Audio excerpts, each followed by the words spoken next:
Gott signiert Volk op Erden Nummer 24. Kun reden als Johann dit. Vandaar wil ik in 2 Mose kapitel 32 wiedergehen. Dat Thema handelt sich vandaar über den großen Ongehoorzaam van dat Volk Israël en wo Moses doormet moest vorig worden. Wanneer dat schwere tijden jeft, dan tekent een gouda leider zich uit. Hier bij Moses weer dat zo. Zu dieser tijd gaf Gott Moses 2 steinerne Tafeln, wo die 10 Geboten werden abgeschreven. Nu moet we ons dat proeven fertigstellen, wat dan ongemankt dat Volk passiert. Moses weer nu al meest 40 jaar weg geweest.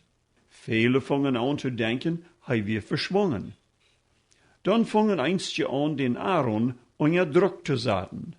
Ze zeiden, wer weet wat met diesen Moses, wat ons uit Egypten bracht geworden is. Dan bereden ze Aaron, dat hij aan zal een afgod merken, die aan dan verabgehen wordt. Aaron wie je Moses zijn broeder, en wie ook de leidende priester voor dat volk, wie hij vom Stamm Levi wie. Dat volk wie dat gewand dat Aaron aan als priester dienen deed. Bloos is het niet te verstonen, dat hij zo schwind vergeten had, wer de Haar wie, en zo welligt hij aan. Hij leidt aan goldene oorring brengen, en die worden dan geschmalten, en uit diesen klompen gold moet Aaron dan ne kalfs gestalt. Dan zegt hij deze wieder, wat voor ons vandaag onbegrijpelijk zijn. Hij zegt, dit is jun God, o Israël, wat je uit Egypten uitgebracht heeft. Met dem roopt hij het volk op, dat ze nächsten dag een groot vast vieren worden. Am nächsten Morgen tidig fangt het volk aan te vieren. Sie brachten sogar Brandopfer en Vredeopfer, aber nicht zu den rechten Haaren. Dit wir alle für die Verehrung von dat goldene Kalf. Erst dat aber nicht umstaunen, dat ein paar Werk vorher die Menschen alle versprochen hadden, dat sie jeder Gebot houden würden. Hier hadden sie voorts die erste 2 Geboten gebrochen. Du sollst keine andere Jatta bezit mehr haben, en du sollst die kein Aufgott merken. Aber so ist der Mensch, wann er prüft in die eigene Kraft, Gott seine Geboten noch zu kommen. Dann kann einer noch sehr viel versprechen, aber wenn das erst darauf ankommt, halbt das Versprechen nicht sehr viel. Ich denke besonders an viele junge Menschen, wat wie gemeint gehen in sich deipeloten. Sie seien dann den Katechismus ab und versprechen, dat alle Noten kommen, wat er berne steht. Aber sehr verken ist dit gar nicht von Horten gemeint. Verken gonen sie bei gemeint, bloß wie sie sich befreien wollen. So eine Sort gemeint Ongeheerigkeit erstmal wenig wird. Dat is sehr so, als wat het Volk Israel versprüht, in einen paar Werk deed het al dat goldene Kalf aanbeden. Als Aaron dan dat vast uitgeraubt had, sammelt dat Volk sich zum Opfern.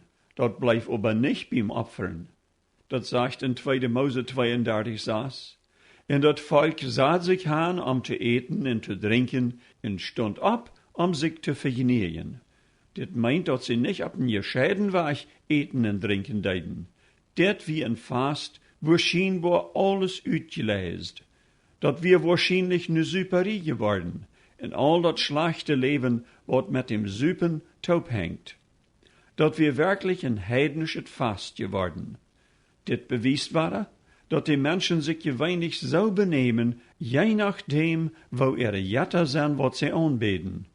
Wann sie den heiligen Gott anbeten, in Arm mit ganzem Horten deinen, dann erst ihr Leben gewöhnlich auch genetzelt, wat gute Frucht bringt. Wann sie aber einen Aufgott anbeten, dann führen sie ihr Leben bald so, als sei sich ihren Aufgott verstahlen, getekend von Freten, Süpen en Hurerie driven. Für wat für ein Gott lebst du? Wann dat Geld oder die Bürerie dien Aufgott ist, dann wird dein Leben meistens damit te doen haben, wo du kannst das leichtste zu Geld kommen. Wann dein Aufgott die unreine Last ist, dann wird dein Leben von drahtige Gedanken gedreven worden. So als der Aufgott, so wordt met de tijd ook de aanbeder. Al dit wie nu passiert in Israel hat sich sehr versündigt. Krieg zu dieser Zeit hat Gott Moses groß die 10 Gesetztafeln gegeben. Nu seht der Herr am plötzlich, dat hij schwind raufgehen soll, wils dat Volk sich sehr versündigt hat. Dann vertelt der Herr Moses alles, was da ihnen groß passiert wäre. Gott seht, die sind sehr schwind vom Weg aufgekommen, den ich anbefohlen hat. Sie haben sich ein gegotenet Kalf gemerkt, haben sich durch ihr Hand geschmeten, haben zu dort geopfert und haben gesagt, dit sind die Jätter Israel, wat die uit Ägypten gebracht haben. Dann sagt der Herr zu Moses, ich hab dit Volk beobachtet, und dat is sehr holstierig. Nu lot mich toch, dat ich meinen Ohr jähen an brennen lot en an vernicht, dann wo ich von die ein großes Volk merken. Von dieser Rede kann einer merken, dat Gott seine Geduld mit Israel nu te eng wir. Wenn der Herr auch sehr geduldig ist, kommt dann eine Zeit, wo er keine Genot mehr hat. Denke mal zurück an die Geschichten von der Bibel. Zu Noah seine Zeit lebten die Menschen auch nicht, dort an jemals was passieren kann. Sie lebten kragt, so es an das jankert. Aber eines Tages, sei der Herr, mein Geist wird nicht immer mit den Menschen streben. Damit wie ihre Genotentiet vorbei. Wir wissen alle, was dann passiert. Die ganze Menschheit wird vernichtet. Kijk mal nur Sodom und Gomorra. Da lebten die Menschen auch vollständig ihre Lasten uit. Sie lachten darüber, dat laut an Warnen deed, dat Gott die Städte vernichten wird. Aber die Nacht wird die Gnodentiet für Sodom und Gomorra ewa. Ich wundere oft von der, wer nur dit Programm horcht, für dem die Gnodentiet auch meist vorbei ist. Du hast die wenig um den Herrn gekämmert.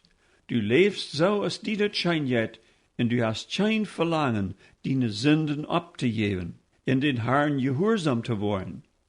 Ich mocht die Roden, drei doch von der und überlei die doch, wat für schreckliche Kosten dat sind, ab ewig verloren zu gehen. Für Israel wird die Gnodentiet sozusagen aufgerannt. Sie hadden sich tauwerken, je in den Herrn gestellt, und hadden tau lang ihren eigenen Kopf der gesagt. Nu sei der Herr wie Schluss. Hij würde an alle vernichten. Aber wat hier sehr abfallend ist dat der Herr zu Moses seht, nu lot mich toch. Wat soll dort bedeuten, dat der Gott vom Himmel und der Erde zu ein kleinen Mensch des Moses dit sein wird? Wat meint der Herr mit ihr wieder, lot mich toch? Kann hier nichts anderes sein, als dat der Herr dat Gebet von Moses damit meint. Der Herr wie reit Israel zu vernichten. Nu soll Moses nicht noch veran entstohnen. Aber Moses prache den Herrn doch, dat hij seinen großen Ohr schaunen wird. Hier sei wie ein von den besten Eigenschaften von einem gouden Leider. Van dat Volk am ook al so verkend het Leben schwor gemacht hat, wie hij noch lang nicht reit an abzugeben. Hij deed mit den Herrn dingen, zoals Abraham einmal über Sodom und Gomorra dingen deed. Dann lädt hij den Herrn ver, wat die Ägypter sagen würden, wann sie hierden, dat der Herr dat Volk umgebracht hat. Sie würden sagen, der Herr hat dat Volk mit schlechten Aufsichten uit Ägypten gebracht, an hier in diese Boy umzubringen.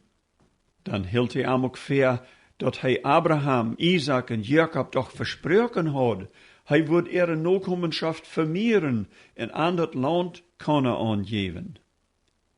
Dit ist für mich ein von den erstaunlichsten Stellen in der Bibel. Dort sagt dann in Vers 14, dass der Herr sein Vorhaben ändert. Ist das nicht ein Beweis dafür, wo mächtig das Gebet von einem gerechten Mensch ist? Der Apostel Jakobus sagt einmal, das Gebet von einem gerechten Mensch bewirkt sehr viel, wenn das ernstlich ist. Gott hat je dat gar nicht neidig, nur ein Mensch zu horchen. Aber der Herr selbst hat das Gebet angeführt aus einem Weg, wodurch de Mensch met arm kon mitarbeiten. Wo zit dat met ons Gebetsleven? Wir han werken keine Ahnung, wat er alles op Spel steht, wann wir nicht beten würden. Worum Gott dat so angeführt haft, tja, wir nicht weiten. Wir weiten bloß, dat alle Wehen in der Bibel uns befohlen wird, dat wir beten.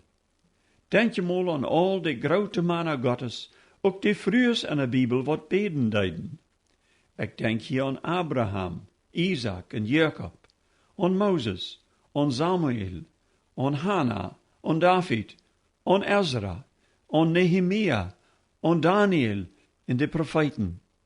Dan denk ich ook besonders an Jesus, der sehr viel beten deed. Hij leert seine Jünger, dat sie immer beten sollen en nicht verzögern. Dat Gebet haft die Macht, onze Welt zu verändern. Alles, wat für uns allmählich ist, tja wir im Gebet um Herrn bringen. Wenn wir dort im Glauben daunen, dann versprach der Herr, wird hij uns hören.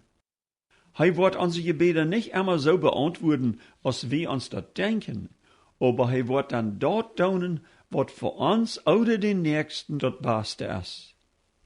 Wenn du sein mochst, dat deine Kinder sich zu Jesus bekehren, in Arm nachfolgen, dann sollst du dafür beten. Wenn die dat op dem Hort liegt, dat durch kein geistliches Leben in deine Kirche ist, dann darfst du dafür beten. Wer weiß, of die Gnodentiet für viele Menschen in dienen Umkreis auch allmeist aufgerannt ist, die aber doch noch eine längere Zeit Gelegenheit kriegen würden, wann wer dafür beten wird. Wenn du Jesus in dein Leben angenommen hast, dann ist das Beten ein von den scheinsten Diensten, was du an andere tun kannst. In 1. Timotheus 2, 1-4, sagt Paulus, dass wir für alles andere, was wir tun, beten sollen, für alle Menschen, besonders für Könige und solche, was uns regieren. Der Grund, warum wir beten sollen, sagt Paulus, ist, weil Gott möchte, dass alle Menschen gerat worden und zu der Erkenntnis von der Wahrheit kommen. Wenn du ein Kind Gottes geworden bist, dann kannst du kragt so als Moses für andere Menschen anstoßen, dass Gott an Gnade beweist und an dazu bringt, dass sie sich bekehren. Ab in gewisser Weise wird es auch eine Probe für Moses als Leder. Wird er bloß an sich denken und den Herrn sein Angebot begierig annehmen, oder wird er ohne an sich zu denken bloß das Beste für das Volk im Sinn haben? Hier tekent Moses sich als ein vertraulicher Leiter uit.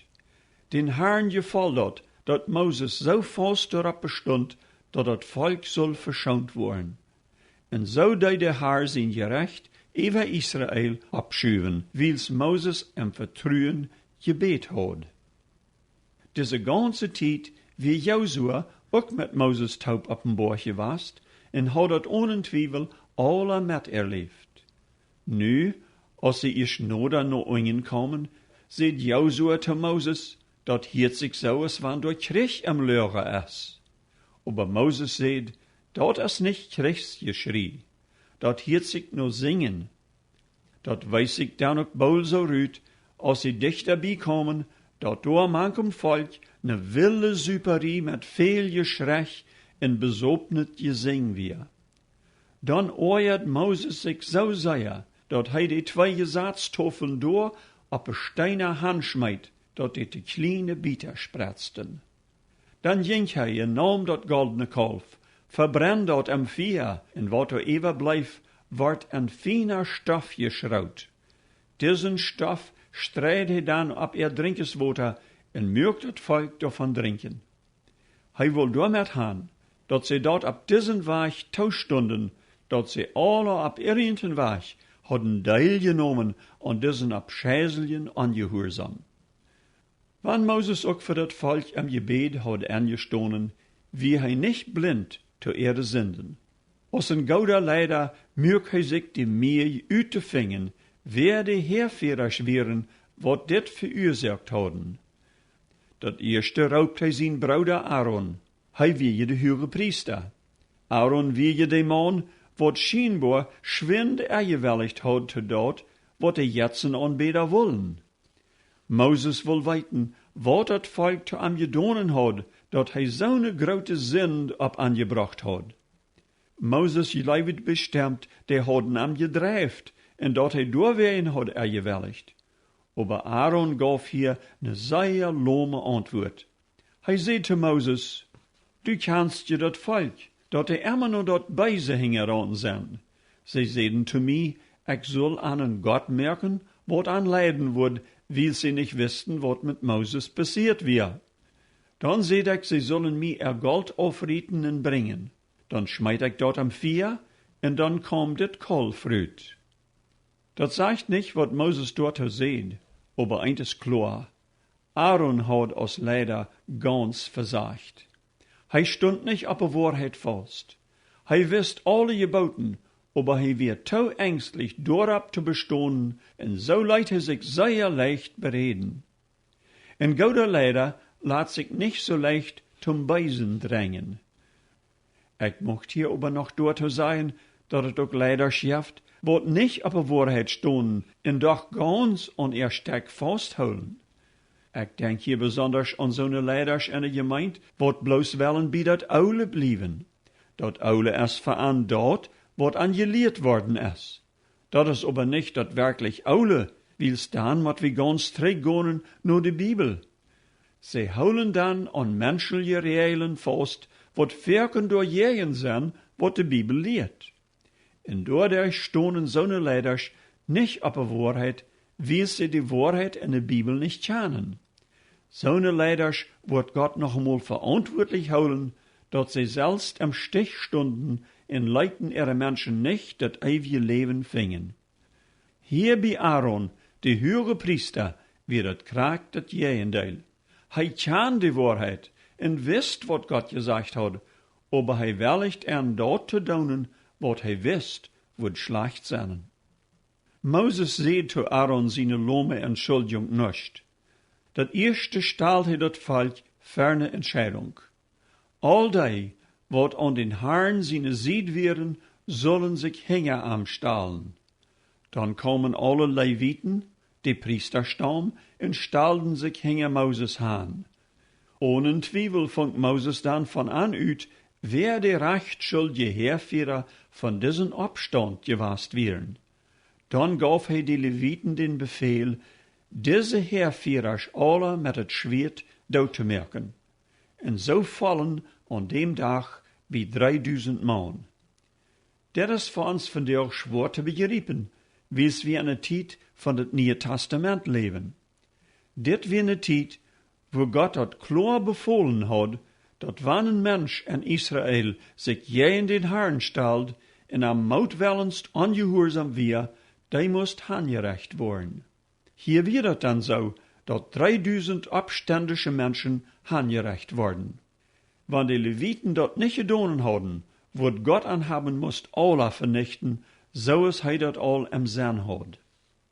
Als dit dan gedaan weer, beval Moses dat het volk zich nu ganz bewusst den Herrn nie weihen soll.